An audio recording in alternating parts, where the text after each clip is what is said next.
that that record button is spinning.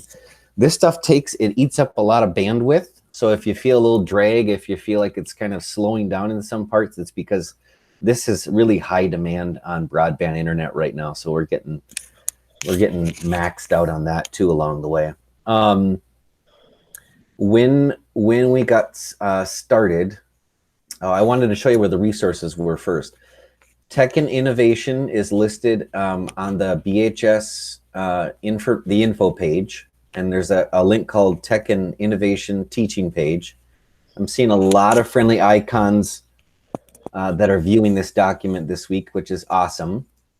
And one of the links there is called Survey Hub, and it's basically how to make a form, which is what we're going to do. If you remember from one of the staff meetings, I just showed people how to create one of these surveys. And it's the same thing as if you were to make a digital worksheet. It's the same thing if you make an attendance form along the way. So I'll just kind of get started in Drive unless there are questions for the good of the group to begin. I'll practice my wait time while people on mic or unmute their mic if they'd like. Ready to go. Perfect. So right in Drive is where the Google Forms lives in Drive. It's one of the many tools. It pairs with Docs. It is in the same spot as Sheets, for example. Reminder, if you're looking to use forms frequently in Drive, that I like to do these kind of sorted by class. So if I'm going to teach Spanish 1A on Monday with kids and I want to create a form within my Spanish 1A chapter 1A folder, I would just click into the folder that I'm after. And you'll notice that these are the resources that I used last year to teach Spanish. One of the tools that we can use in Drive when I click on New is you'll just click on a new and it's going to say, wow, I don't really see forms yet.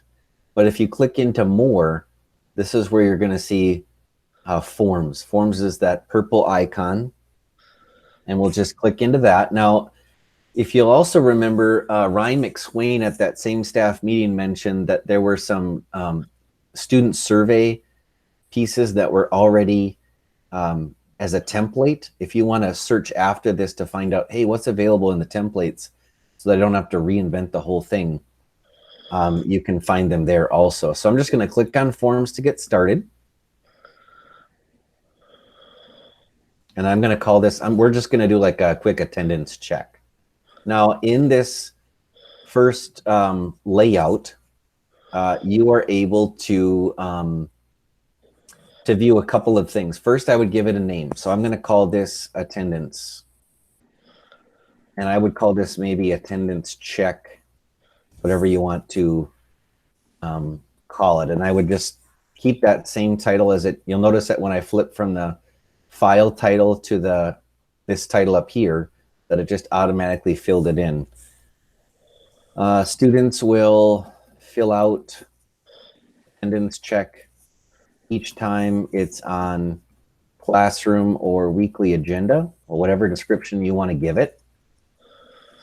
And I'm going to give it question 1. Now, one of the things that you can set in a form is within settings, you can make it automatically collect the email address. And what that allows to do is it allows you to make sure that if you're not sure who the student was, or if they forget to input the email address, it's just kind of one of those automatic things. The other piece is when you go back to see the data, the answers, or the I guess the timestamp piece of when you submit this, is that now you can go back and you can even copy paste that email address ready to go, instead of having to go back into Synergy and find out which student was it, what's his or her email address, etc. So changing that in settings to, yes, restrict it to people in Anoka Hennepin, and to collect that email address would be really wise. It even highlights to people who are taking this form that it's restricted to Anoka Hennepin, and also that it's collecting that information. I like to start out with first name and last name, and I separate them out because I like to see in a spreadsheet that I can use both, but then to divvy them up in case I want to use it later on in a different way. So I do separate them out. I choose paragraph instead of short answer, and I'll show you why when we get into looking at the spreadsheet, which is where we're going to find out where these responses live. So I'm going to call these paragraphs, even though students really don't need a paragraph. A time saver, if you know that you're going to use first name here and last name here, is to just duplicate the question.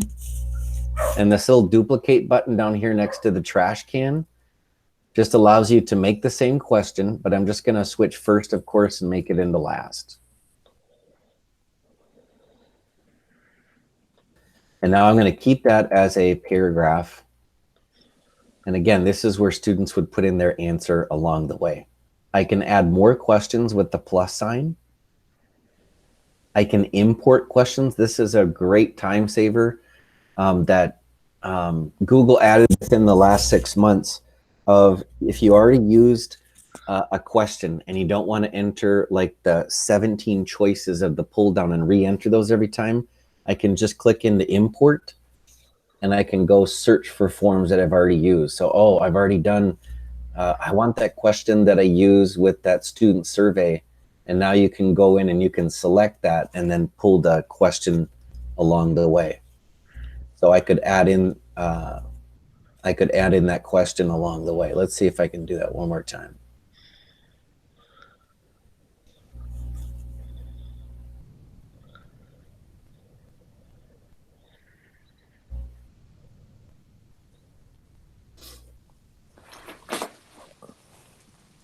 I'm looking for the exact question. This worked a lot more slick when I wasn't recording a webinar on it. Of course, it's kind of nice when it happens to the tech person also. We'll have to look into that feature a little bit after. Maybe I can follow up with the group, but you can import a previous question, which is slick. The other thing is modify the text. You can add a title and description of a section. So if you wanted one section to be about name, or in a student survey, if you wanted to talk specifically about activities, if you wanted to talk specifically about assessment, you can add this kind of text or description and not have it necessarily be a question. Images help. I'm thinking especially about world language context. Of course, that's what I taught before technology integration, is to just put an image to help contextualize it. And I think if I was doing like a health survey and I was talking about mental health, for example, maybe I would want to put an image that, again, it really helps the cognition load with kids when they see an image on a form and they say, oh, this picture probably has to do with maintaining physical activities even during a crisis or whatever. And you have a picture of a baseball player. That kind of helps contextualize it for kids. So the more you can use images to break up the text, because we know that kids don't always eat up a bunch of text online, that's for sure. So you could add an image. You can embed a YouTube video here. Again, this is a Google app, so it's going to play really friendly with YouTube. And you can even add sections. So, the thing is, you can do a lot of things with this. I like to think about, like, what are my goals with this? What are my goals with using the form? I want my kids to have a quick place to put their first name, their last name. I could have them put in their ID number if I wanted. That's something that this early in the trimester isn't maybe a bad idea. I don't know if you need it. Just think about what kinds of things do you want to ask kids on an attendance. Maybe make it a multiple choice question. I just added with the plus again, and I made it a multiple choice question. Attendance. Maybe just having, yes or no, however you want to modify this to make it look. I'm not sure why a student would mark no if they were present and online. You can make this the required question by toggling this over. You'll notice that this makes it not required. They have to mark yes or no if they were there. So you can keep adding. If I wanted to make, maybe I was there. If you wanted that to be another option, you can just continue adding other options along the way. So that's kind of how you use these functions per question. The nice thing is this has come a long way where you can just move questions. You'll notice that when there's this little the 3x3 grid, maybe a 3x2 grid, you can just drag and drop these questions to make the best order that you would like. Okay. So that's how you create one. And I'm going to share the link with you on this form to have you fill it out so that we can look at the data together along the way. Now, am I in, this is a question for you all, am I in editing mode or am I in the view of the student right now? Am I editing it or am I filling it out as if I were the student? That's my question, first question to the group. Editing. Right. So if I were to share this link right now, this isn't going to work. If I were to paste this on Classroom, it doesn't work. And this is the biggest trip up in forms. And I've made that error myself. The preview, the little eyeball here, is the one that you want to share with kids. So it's the eyeball next to the gear. And that eyeball then allows us to make it look like a nice polished form. And you'll notice that the few characters in the last just say view form. So I'm going to paste this, and I would like for you, if you're able to right now, is to just take the form, fill it out as if you were attending my first hour class. Before you fill it in, I forgot one piece. And I'm going to add a question and hopefully save it before the time that you fill it out. And I need to give them a choice of what class they're checking into. So which class do I have you per your schedule? And I would give an option of first hour, second hour, third hour. We have a watchdog at our house. I think she's in charge of the whole neighborhood. I'm new to being I'm new in the dog world, so just having a dog in the house is interesting teaching online. So it should be there now to have the options of first, fourth, and etc. Can you fill that out and click on submit, and we'll look at the data together along the way. I can't do it on my iPad, right? Okay. Yeah. If you're able to get is there a chat function at all in there? No. I haven't. Oh yeah, there is. Okay. Okay, I see. If you see it and click it, you should be able to navigate that. That's a really good question.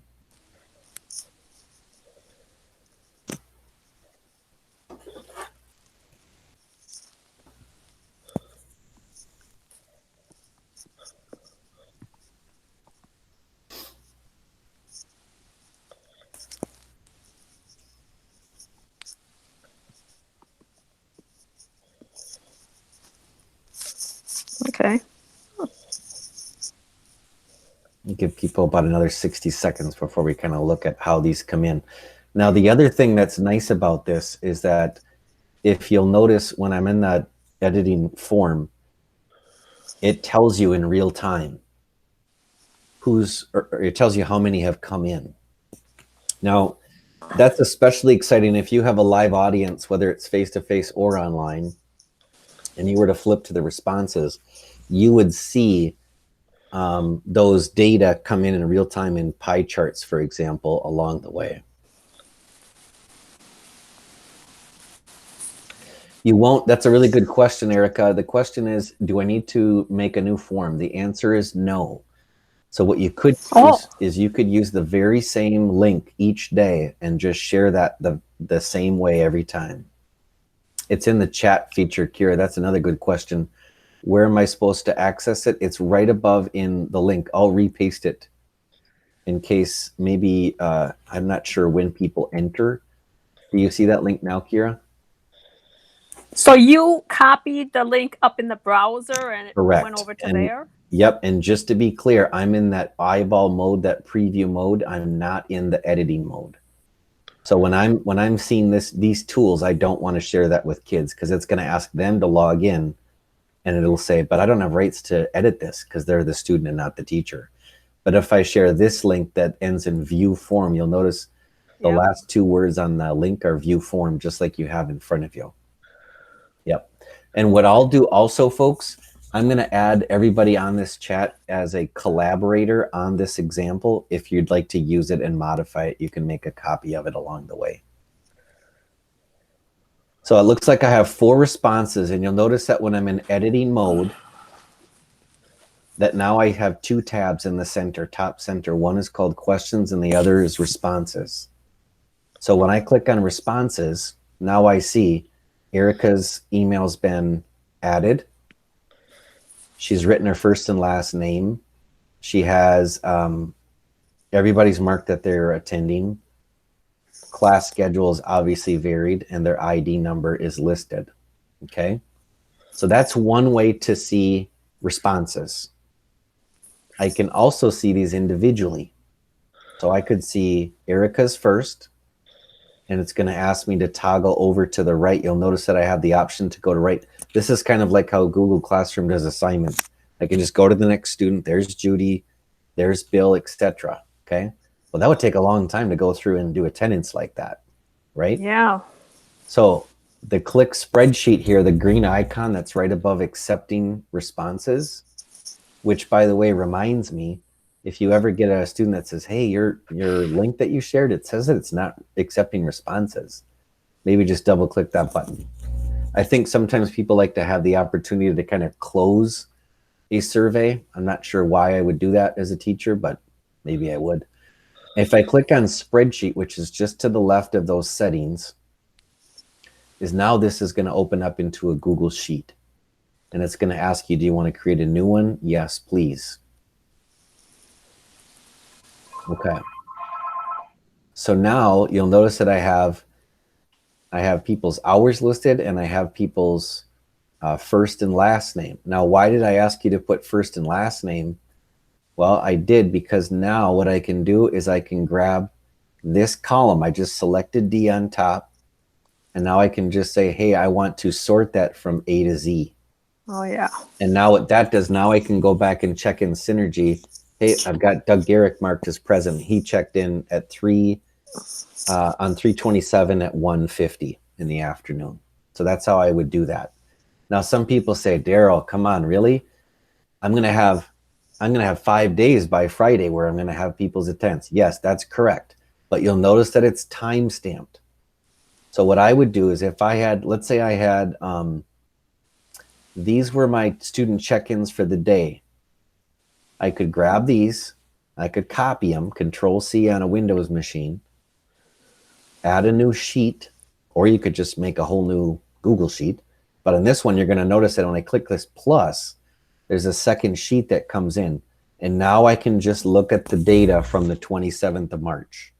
And now what that allows me to do is then again, I'm going to take those and I'm going to sort them one more time, A to Z. And I'm going to check just the day from that Thursday or just the day from on Tuesday. So that's how you would do that. So this is how you view those in,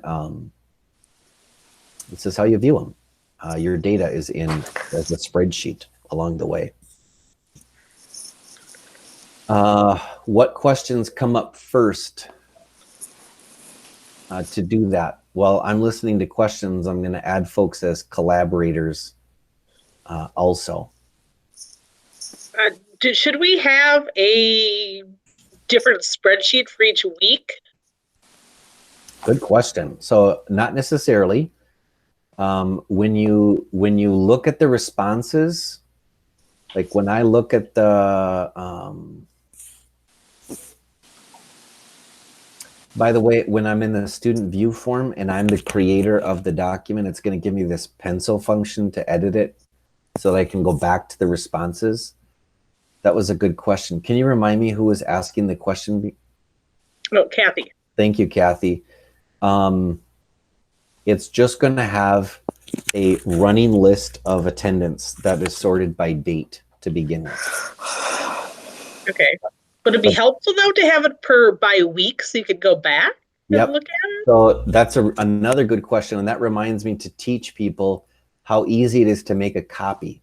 So let's say Kathy makes a week 1 attendance check-in, and now this is her week 1 attendance. All I have to do is click on right click, and I'm going to make a copy. And now when I make that copy, when I rename it, and it's going to be called, when it loads, it's going to be called copy of attendance check. And I can just rename that, and I can just rename it instead week 2. So if you wanted to keep it like that, you sure could. Oh, Okay. yeah. I would suggest put the dates in instead of week 2 because you'll forget what dates they are. To be I honest. like that. I like that. That's a really good suggestion. Yep. And then the other thing is we do not have to do attendance this way, right? We can have a series of tasks, and like I was talking to you before, and just look at who's checked in with Flipgrid on a certain day, but I could use this form for other days. Bingo. Yeah. And we only can go back 3 days. So maybe our routine should be first thing we do before we go online at 9 is do attendance from the previous day so that we stay caught up and don't miss a day. That's what I would do anyway. I like that. I think the fewer clicks that people have to make in an online class, the better. So to have it maybe ready to go to click, but if you know you're going to do a Flipgrid on Thursday, then there's no need, and it's going to be due on Thursday, then there's no need to have both the Flipgrid and the form. I agree with you, Bill. Daryl, Yeah. I noticed when you made a new sheet and you did it by date, Yes. I noticed all the class hours are mixed together. And if I'm doing attendance for kids, it's easier if it's by class hour and by date. Is there a way to do both of those things when you want to transfer it to a new sheet? That's a really good question. And you bring up a good point because kids are going to be checking in online, and we don't know if they're going to check in at 9 o'clock in the morning or at, 7:30 at night. That's a really good point. I know how to do that in Excel. Maybe the easier thing would be to just make a copy of your form and use a different copy for each class. You could. Let's see if we can do,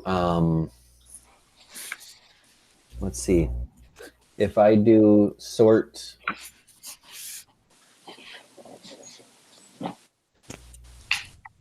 That probably would be the easiest way for me to do it without much experience with this. So Bill, I like that idea. Just have 4 forms, basically, one for each of my class periods. okay. Yeah. I don't know what more you could do, really. If I find how to do that, there's a way to do this in Excel. If I find that in Sheets, Erica, I'm going to send you the link on how to do that, and to everybody. I can easily reply to all emails that have attended the webinar too. Thank you. So that's like, I'm going to call this like a double sort, unless somebody else has the answer, from A to Z and then 1. Daryl, Yes. we made them as like a check, like a multiple choice. So you'd have to check first hour, second hour, third hour, like fill like a bubble sheet. Would that then sort it differently? It would just mark it as populated. One quick Does fix that for help the that. situation is all I'm wondering. It doesn't. No, okay. But if you wanted to switch yours from checkboxes to multiple choice, you could do that still in editing mode. And then, Yep, go ahead, Kira. go ahead. I see that there's a required star thing at the top. How do I make that required? And do I need to get their ID number? Would you suggest that? It's up to you. The required piece is located Okay, down it's just here. right there. So I would toggle that over for hour so that you're not wondering, is Pablo in 2nd hour or is he in 5th hour? Right. Yeah. Do you have to do the required for each and every question, or just at the bottom of it at the end? For each question. Oh. As far as I know, unless somebody has another trick. No, it's each question. Okay. Okay. Okay. So I have one last question. I'm in the last 60 seconds of over the time that I had asked for. think about how you can use this in other ways.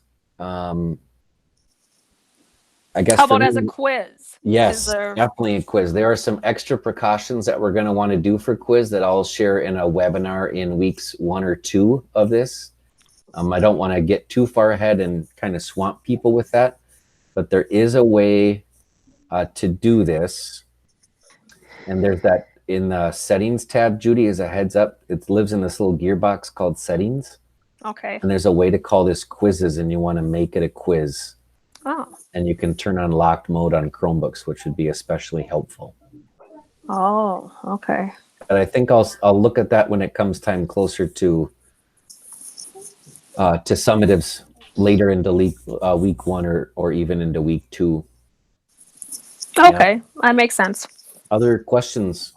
When you migrate the information to a Google Sheet, does it automatically create a folder in your drive for that sheet? Excellent question. Not a folder, but it makes a different file. So you've got a forms file that you can edit, and then you have a sheet file that you see the responses. Okay, I think I'll figure it out once it Really? starts Okay. coming There in. a default naming on that? You know what I mean? How will I find it? I can show you.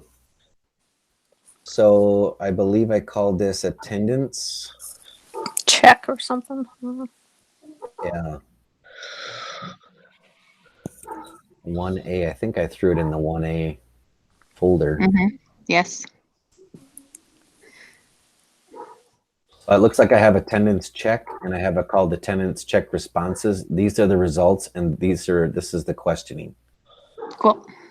So you always get both of them right next to each other then? I'm betting. And the responses in parentheses is to kind of help remind you that those are the responses. Yeah. But basically, I tell the difference because they're different types of a Google form or a Google Sheet, whatever. Bingo. Okay. Thank you. Yeah, of course. Any other questions that you're thinking about for the, besides attendance check, what would you do? I did this in Spanish too with a, what are your favorite activities in winter? And then kids got to see in real time as they were entered. And now you could create that into like a comparisons activity. Are there other things that you would ask besides attendance?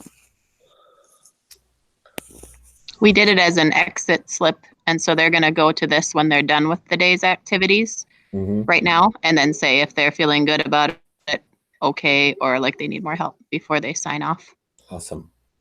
Or maybe show a video and then ask some questions about the video, maybe, open-ended paragraph, like you said, or short answer. And it looks like there's that embed function with YouTube to be able to add that really quickly too. Yeah, I think that'd be cool. Lynn and I did a family activity form. We had to do something over the weekend.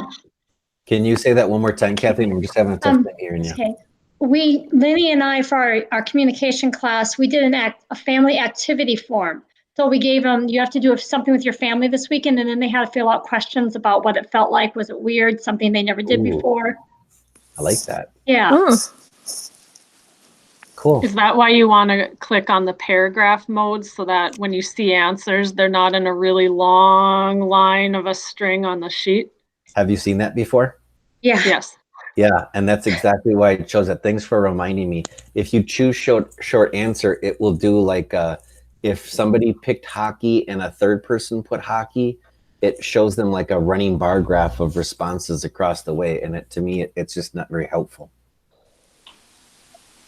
So do paragraph all the time is what you're saying? I would. Okay. I would. Thank you. Yeah, anything else? No. Be in touch if you have questions. Continue to lean into your CTs with these questions. I'm trying to keep up with emails, and thanks to those who are attending these webinars. The webinars help me broadcast to a lot of people at the same time, and this really it saves me time, and also it's great to see your smiling faces. Yeah. Won't be smiling maybe next week. Well, we'll check for that next week in the next week's webinars. Yeah, right. Stay on. Remember, don't leave, Daryl. Bye. Thanks. Yeah, absolutely. I'm going to stop recording.